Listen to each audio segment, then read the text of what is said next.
Fossil mooncakes? A man buys 800 boxes as gifts, discovers they're 9 years expired. Holiday highway congestion, Chinese drivers play Mahjong for 6 hours straight. Ahead of the 11th National Day, numerous democracy and freedom advocacy slogans emerge in Guangdong. Escape is not easy, Jiayin's last chance of survival. Jiayin's video of getting Jack Ma drunk and fooling 1.2 billion goes viral. U.S. State Department, the CCP invests a huge amount of money annually to spread rumors. It's all covered in today's China Truths. Fossil mooncakes? A man buys 800 boxes as gifts, discovers they're 9 years expired. According to local mainland media, on September 8, the man, surnamed Huang, lives in Suzhou City, Jiangsu Province, purchased 800 boxes of the locally renowned Qishan mooncakes to distribute to clients all over the country.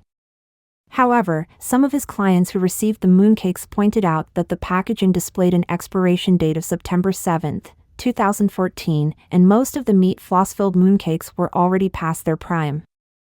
Some clients even noted that the mooncakes tasted off, with elderly family members finding them too tough to eat. Huang was startled and decided to inspect the remaining mooncakes, discovering that nearly all of the meat floss-filled mooncakes were, in fact, 9 years past their expiration date. After trying a few, he also noticed the same as his clients' experiences. In response, the mooncake company's sales staff countered the claims by stating that the company was founded in 2016, and therefore, it was impossible for them to have mooncakes that expired in 2014, and suggested that it might have been a simple error during the date printing process. The company announced that they had initiated a recall of the mooncakes and would work with Huang to resolve the compensation issue. However, the company did not provide specifics regarding how many mooncakes were recalled or how many had incorrect expiration dates.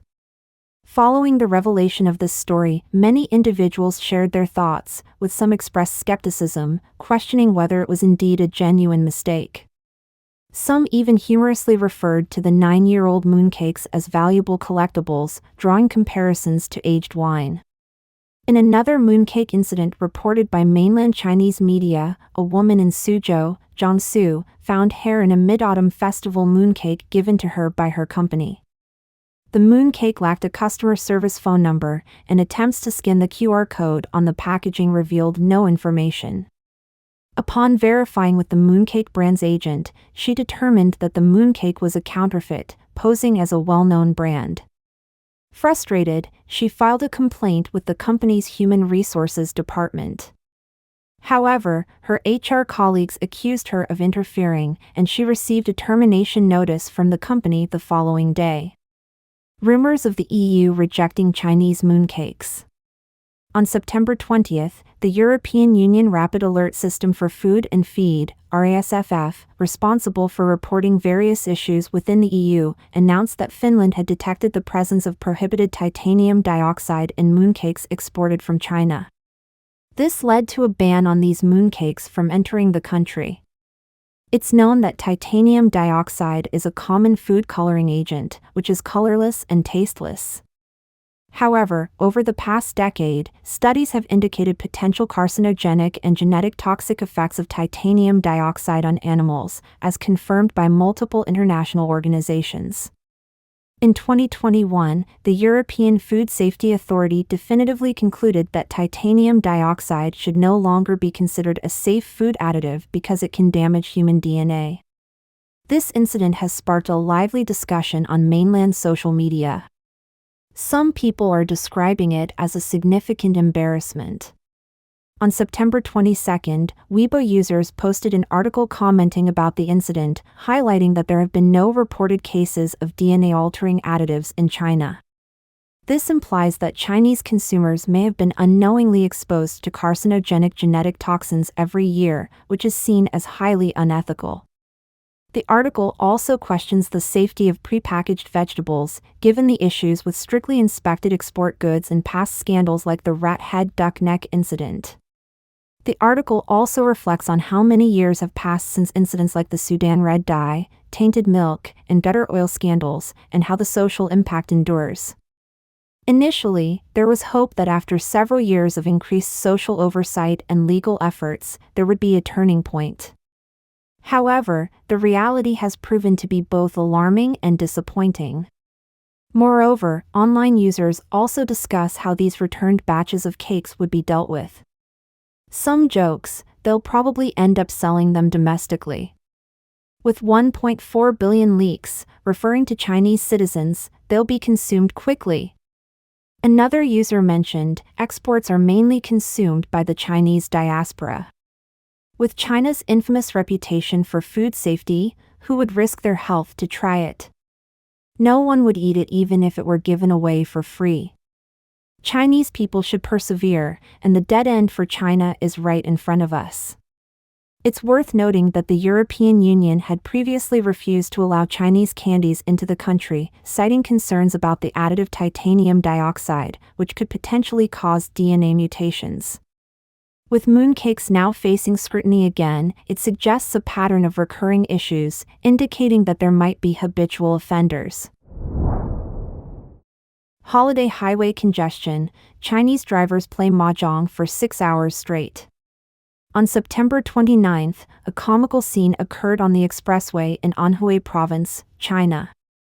This year, the mainland is experiencing consecutive holidays for both the Mid-Autumn Festival and National Day, leading to many people taking the opportunity to travel by car. On September 29, a netizen from Hefei, Anhui, posted a video indicating that there was a traffic jam on the expressway in 6 hours, prompting everyone to sit on the ground and engage in a game of Mahjong, with several others observing nearby. Another netizen shared their experience of being stuck on the highway for 6 hours and feeling on the brink of collapse, but they were grateful to have fun car enthusiast friends to pass the time with through a game of Mahjong.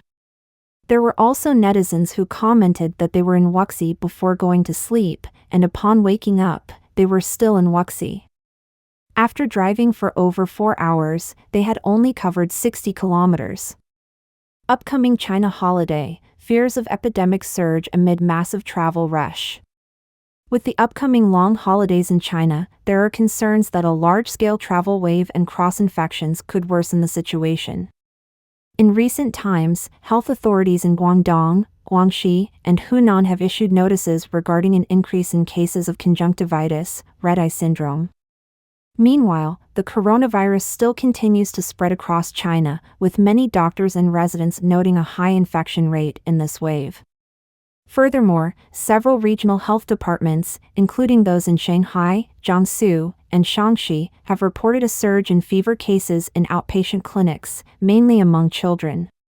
Starting from July this year, there has been a noticeable increase in children contracting mycoplasma pneumonia, with many children having lungs that are almost completely white. Dr. Ling Chumian, an attending physician in the anesthesiology department at Wuhan Union Hospital, commented on the situation. The number of feverish patients at the hospital has increased. I saw a friend's post on social media saying, "The dead coronavirus is attacking me again." In fact, where has it ever died? The coronavirus keeps mutating. Ahead of the 11th National Day, numerous democracy and freedom advocacy slogans emerge in Guangdong.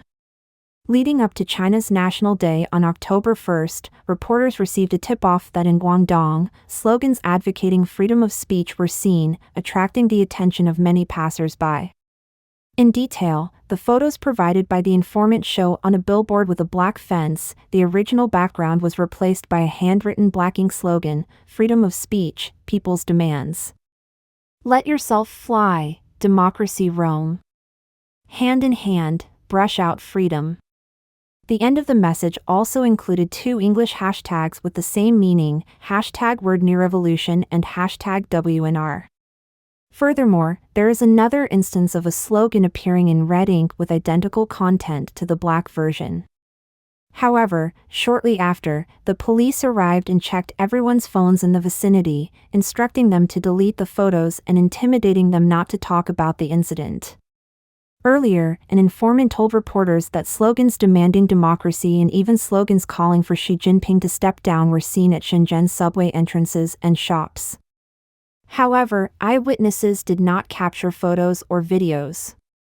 An informant citing internal information said that local authorities are highly concerned about this situation. Some people go to the streets from time to time to check. Recently, they don't allow anyone to bring phones into meetings.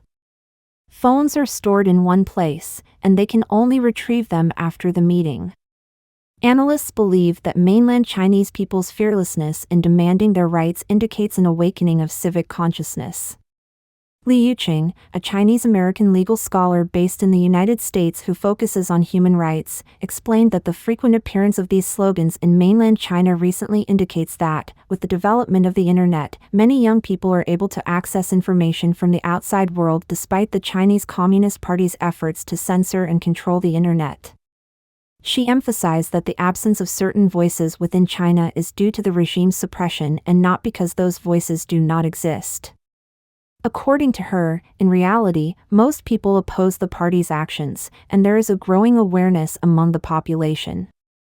After all, over the past 3 years of the pandemic, many people have come to understand. Economically, people are struggling, so many have changed their mindset. Escape is not easy, Su Jiayin's last chance of survival. In recent days, news about the arrest of Su Jiayin, the chairman of China's top real estate conglomerate, Evergrande, on various criminal charges, has drawn the attention of the public both in and outside the mainland. Su Jiayin, who was once the second wealthiest individual in Asia, has now fallen from grace and is widely seen as a casualty in the power struggle within the Chinese Communist Party, CCP. So, what will be his ultimate fate? Let's delve into this with the insights of experts. According to Professor Jiayin from the Darla School of Business at the University of South Carolina in the United States, we all know that Su Jiayin is a puppet for the Jiang Zemin and Xing Qinghong families. It's astonishing that he could accumulate trillions in debt for a company valued at hundreds of billions. There must be influential figures supporting him behind the scenes. However, these influential figures have now taken away all the wealth, leaving behind a massive pile of debt. A columnist for the Epoch Times previously disclosed that over recent years, Su Jiayin, relying on his connections to Xing Qinghong, had repeatedly confronted Xi Jinping in opposition. Evergrande recently filed for bankruptcy protection in the United States with the objective of safeguarding the overseas assets of families like Xing Qinghong and Su Jiayin, and then offloading Evergrande's domestic troubles onto Xi Jinping. Rumors have circulated that during this year's Beidai conference, Xing Qinghong had a falling out with Xi Jinping. This is believed to be one of the reasons why Xi Jinping is determined to completely resolve the Evergrande issue. Currently, Su Jiayin is under residential surveillance by the Xi Jinping regime. Analysts believe that this might be Su's last chance at survival. If he can perform in a way that satisfies Xi Jinping, perhaps he can secure a lifeline. Wen Zhao, a China affairs expert and self-media personality, stated, "The reason it's soft detention now, rather than criminal detention, is that there's still a last chance for Mr. Su." What's that chance? I estimate it's for the authorities to make Su Jiayin empty his pockets and use his personal assets to pay off the company's debt. It's estimated that Su currently has assets worth around $8.1 billion, and this is his last opportunity to choose between money and life. Mr. Jiayin remarked, Xi Jinping wants two things from Su Jiayin, money and a list. If Su can bring out most of his own assets, which are probably in the hundreds of billions, that should be enough. His testimony can also implicate those behind him, such as the Xing Qinghong family or the Jiang Zemin family, allowing Xi Jinping to follow the trail and resolve those issues as well. Chinese criminal law experts have noted that Su might face multiple complex charges, which will take considerable time to sort out. However, those familiar with how the CCP's legal system operates can likely speculate on Su's fate based on the eventual charges he faces and the severity of his sentence. Of course, even if he eventually provides Xi Jinping with a satisfactory confession, it doesn't guarantee his safety. However, Professor Jiayin added that if Su Jiayin implicates others, many people will be in danger. So, his likely outcome is to grow old in prison, or there might be reasons for him to be eliminated or die. The possibility of escaping and surviving is very slim. Su Jiayin's video of getting Jack Ma drunk and fooling 1.2 billion goes viral. Amidst the spotlight on Su Jiayin and Evergrande Group, some netizens uncovered a video of how he solicited Alibaba founder Jack Ma to invest in Evergrande football, sparking heated discussions among the public. As early as 2014, Su Jiayin approached Jack Ma to consider investing in the Evergrande football team. Consequently, Jack Ma acquired a 50% stake in Evergrande football by investing 1.2 billion yuan, about $164.47 million. During a press conference, Su Jiayin divulged the intriguing details of how he successfully convinced Jack Ma to invest in the Evergrande team. In the video, Su Jiayin revealed that he had initiated this persuasive endeavor a year prior, with Jack Ma initially showing little interest. Over the course of 3 months, Jack Ma's interest in football grew, and he began discussing the sport with Su Jiayin. This culminated in an evening at a banquet where, under the influence of alcohol, Jack Ma agreed to invest in Evergrande football. Remarkably, the deal was finalized in just 15 minutes, and a formal signing ceremony took place the following day. In the video, Jack Ma also joked about this, saying that he was fooled by Su Jiayin and he even didn't know if the 1.5 billion yuan invested was worth it. Before Jack Ma finished speaking, Su Jiayin jumped in and said, "It's worth it, it's definitely worth it." Now, after Su Jiayin was taken away by the police on suspicion of illegal activities, the above video has once again sparked popular discussion among the public. Some netizens joke, when it comes to drinking, Jack Ma has the most touching feeling. Otherwise, how could he have been fooled by Su Jiayin to invest 1 billion yuan in Guangdong Evergrande? It makes sense. Drinking doesn't do much business, it has always been the case since ancient times. According to public information, in 2011, Su Jiayin became associated with the Guangdong Evergrande team, marking the beginning of a significant chapter in the team's history. During the 2010s, this club, backed by its parent company, Evergrande Group, emerged as a dominant force in Chinese football, earning the moniker of the Chinese Super League overlord.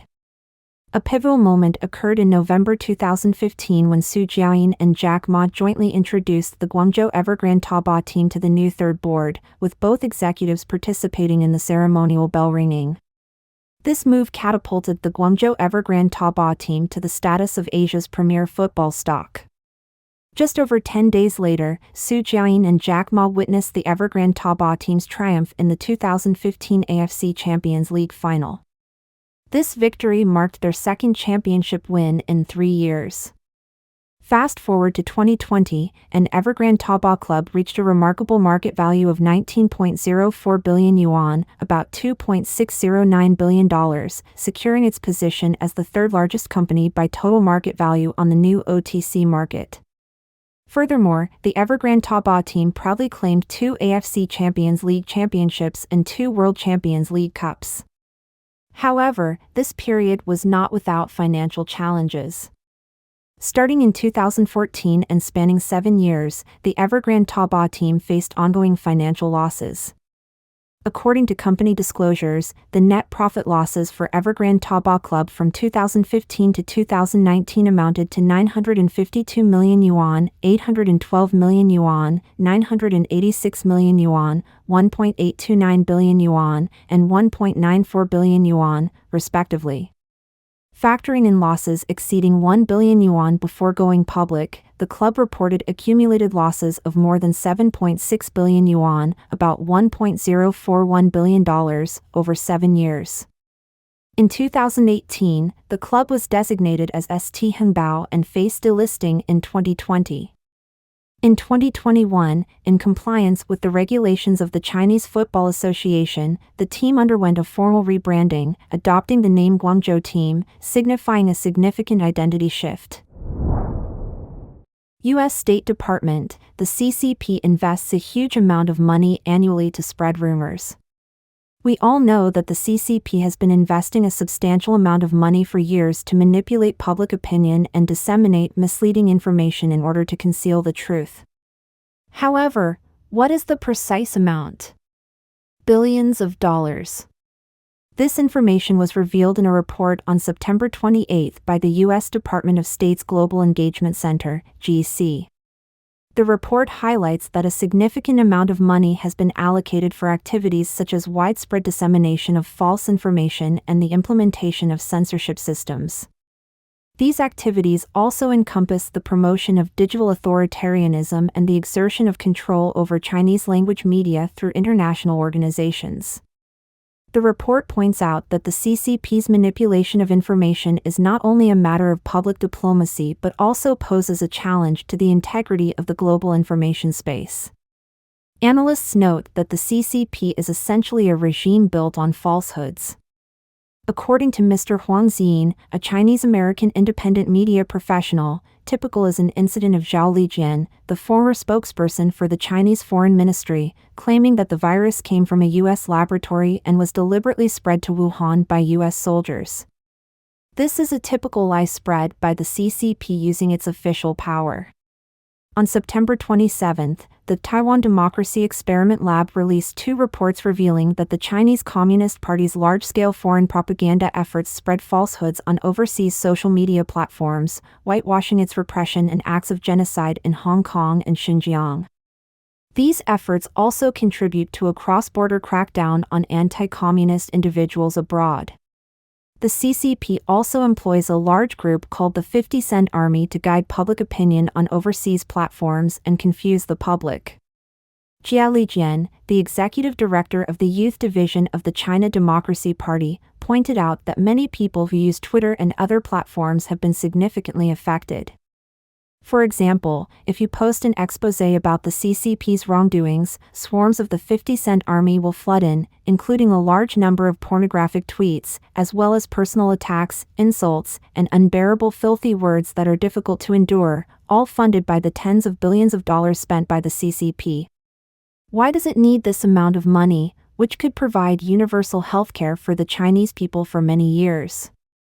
Mr. Jia explained that because the CCP is afraid that people around the world will learn more about its evil truth, more lies, more of the ugliness hidden behind the CCP's facade of promoting peace, and even some human rights abuses.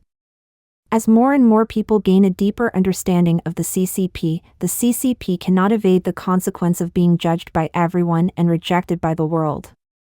Therefore, it must create a beautiful image to mask its ugly face. The U.S. Department of State's report also emphasizes that the CCP's actions give it the capacity to reshape the global information environment and may even lead countries to make decisions that prioritize Beijing's interests over their own economic and security interests. Xing Shui, a Chinese-Canadian writer, mentioned that the CCP has intertwined communism with fascism and terrorism, forming a triad, and it is now attempting to export this model globally. Don't forget to comment in the section below to share your opinions on today's topic with us. Make sure to like and subscribe to see more interesting topics from China Truths.